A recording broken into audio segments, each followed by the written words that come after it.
ഇന്നത്തെ ജീവിതത്തിൽ നമ്മൾ സമയം മുഴുവൻ ഫോണിനൊപ്പം ചിലവഴിക്കുന്നു. പക്ഷേ ഒന്ന് ശ്രമിച്ചു നോക്കൂ, ഫോൺ വിട്ട് കുടുംബത്തോടൊപ്പം ഒരു ദിവസം. നമ്മളെല്ലാവരും ഫോണുകളിലാണ് മുഴുകുന്നത്. രാവിലെ എഴുന്നേൽക്കുമ്പോൾ ആദ്യമായി കയ്യിലെടുക്കുന്നത് ഫോൺ, രാത്രി ഉറങ്ങുന്നതിന് മുമ്പ് അവസാനമായി താഴെ വെക്കുന്നതും ഫോൺ. ഇന്നത്തെ ജീവിതത്തിൽ വീടിൻ്റെ ഓരോ കോണിലും കാണുന്നത് ഫോണിൻ്റെ വെളിച്ചമാണ്. അച്ഛൻ വാർത്തകൾ കാണുന്നു, അമ്മ റീൽസ് സ്ക്രോൾ ചെയ്യുന്നു, കുട്ടികൾ ഗെയിം കളിക്കുന്നു, തമ്മിലാരും സംസാരിക്കുന്നില്ല. ഒരു കാലത്ത് ഒരുമിച്ചിരുന്ന് ഭക്ഷണം കഴിച്ച മേശ ഇന്ന് ഓരോരുത്തരും ഫോൺ നോക്കിയിരിക്കുന്ന ഒരു ഇടമായി മാറിയിരിക്കുന്നു. പെട്ടെന്ന് ഒരു ദിവസം അപ്രതീക്ഷിതമായി വൈദ്യുതി പോയി, വൈഫൈ ഇല്ല, മൊബൈൽ ചാർജ് തീർന്നു.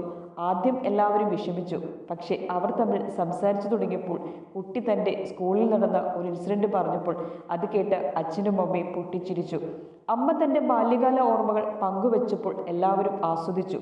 അവർ ഒരുമിച്ചിരുന്ന് ഭക്ഷണം കഴിച്ചു. ഏറെ കാലത്തിന് ശേഷം വീടിൻ്റെ ഉള്ളിൽ വീണ്ടും ചിരി നിറഞ്ഞു. അന്ന് കുടുംബം തിരിച്ചറിഞ്ഞു ഫോണില്ലാതെ ജീവിക്കാൻ കഴിയുമെന്ന്. നമ്മൾ പണം, ഫെയിം, സോഷ്യൽ മീഡിയ എല്ലാം ഒഴുകിക്കൊണ്ടിരിക്കുമ്പോൾ മറക്കരുത്, കുടുംബസമേതം തന്നെയാണ് ജീവിതത്തിൻ്റെ ഏറ്റവും വലിയ സമ്പത്ത് എന്നത്.